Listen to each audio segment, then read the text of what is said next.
ভোটের দিনক্ষণ ঘোষণার পরের দিনই পথে মমতা বন্দ্যোপাধ্যায়। একদিকে যখন দিল্লিতে নির্বাচন কমিশনের নির্দেশে একের পর এক শীর্ষ পুলিশ ও প্রশাসনিক কর্তাদের বদলি করা হচ্ছে, ঠিক সেই মুহূর্তের রাজপথে নেমে কড়া চ্যালেঞ্জ ছুড়লেন মুখ্যমন্ত্রী। বাংলায় বিধানসভা নির্বাচনের নির্ঘণ্ট ঘোষণা হওয়ার পরের দিনই আবার পথে নামল তৃণমূল নেত্রী মমতা বন্দ্যোপাধ্যায়। যদিও এই কর্মসূচি পূর্ব নির্ধারিত ছিল, তবে ভোটের আবহে সোমবার মুখ্যমন্ত্রীর এই প্রতিবাদী মিছিল রাজনৈতিক উত্তাপ বাড়িয়ে দিয়েছে। রান্নার গ্যাসের মূল্য বৃদ্ধির প্রতিবাদে কলেজ স্কোয়ার থেকে ডোরিনা ক্রসিং পর্যন্ত মিছিলে হাঁটেন মমতা। মিছিলের সামনের সারিতে ছিলেন বীরবাহা হাঁসদা, সায়নী ঘোষ, চন্দ্রিমা ভট্টাচার্য ও নয়না দাসের মতো নেত্রীরা। মাথায় গ্যাস সিলিন্ডারের প্রতিকৃতি নিয়ে মিছিলে হাঁটেন কয়েক হাজার কর্মী সমর্থক। মিছিল ডোরিনা ক্রসিং এ পৌঁছাতেই সেখান থেকে বিজেপিকে আক্রমণ শানান মমতা বন্দ্যোপাধ্যায়। কৃত্রিমভাবে গ্যাসের সংকট তৈরি করেছে কেন্দ্র সরকার, তোপ দাগেন মমতা। বিজেপি সরকার নির্বাচনের স্বার্থে হঠাৎ করে গ্যাস সার্ভার বন্ধ করে দিলেন। ভাবছেনটা কি দেশটা কি মগের মুলুক? কেন আগে থেকে প্ল্যান অফ অ্যাকশন তৈরি করেননি? বিজেপি দল ব্রিগেড ভরানোর জন্য ক্যাশ দিয়ে লাভ নেই, ওই ক্যাশটা গ্যাসে দিন। গ্যাস দেওয়ার ক্ষমতা নেই, ক্যাশ দিচ্ছে। রবিবার রাত থেকে সোমবার দুপুর পর্যন্ত মুখ্য সচিব থেকে শুরু করে কলকাতার পুলিশ কমিশনার সব শীর্ষ আধিকারিকদের বদলি করেছে কমিশন।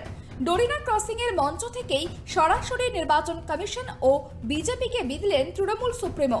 বললেন, মধ্যরাতে নন্দিনী চক্রবর্তীকে বদলেছেন, এটা অ্যান্টি বাঙালি মানসিকতা। যে অফিসারকেই পাঠান তারা আমাদের হয়েই কাজ করবে। নন্দিনী চক্রবর্তী সিএস ছিল, একজন বাঙালি মহিলা। আপনারা অ্যান্টি বেঙ্গলি শুধু নয়, অ্যান্টি হিন্দুও, অ্যান্টি হিন্দিও। আমি প্রমাণ করে দিচ্ছি। আপনারা নন্দিনী চক্রবর্তীকে রাত্রি 12:30টার পরে তাণ্ডব করে তাকে ঘাড় ধাক্কা দিয়ে বের করে দিলেন। একবার রাজ্যকে জিজ্ঞেস করার প্রয়োজন মনে করলেন না বিজেপির দালালি করতে গিয়ে। ঠিক আপনাদের, লজ্জা আপনাদের।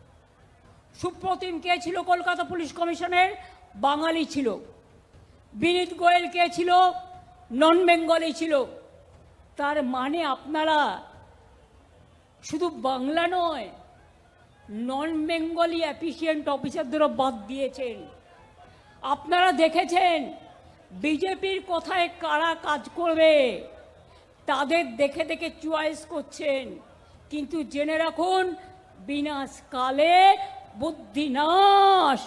যে অফিসারকেই পাঠান তারা সবাই আমাদের হয়ে কাজ করবে, মানুষের হয়ে কাজ করবে। একই সঙ্গে কলকাতা পুলিশ কমিশনারকে কেন বদলি করা হলো? টাকা ঢোকাবেন সেই জন্য? হামলা করবেন যাতে ধরতে না পারে সেই জন্য? বিজেপিকে তোপ দেগে প্রশ্ন তুলেছেন মমতা বন্দ্যোপাধ্যায়।